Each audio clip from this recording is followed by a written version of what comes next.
Hi guys, good morning.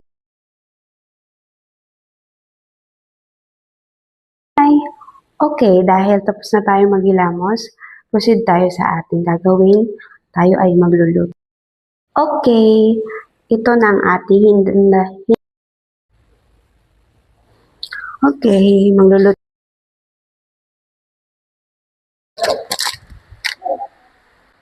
Okay guys, nandito na ang ating sinigang mix at ilalagay na natin ito dito sa ating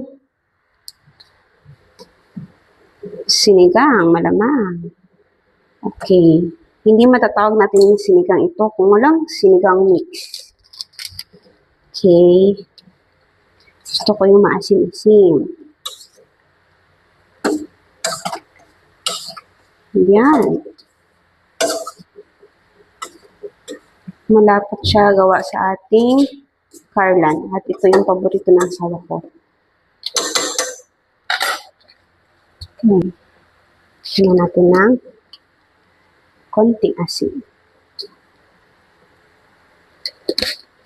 Tapos, mushroom powder po pala ang ginagamit.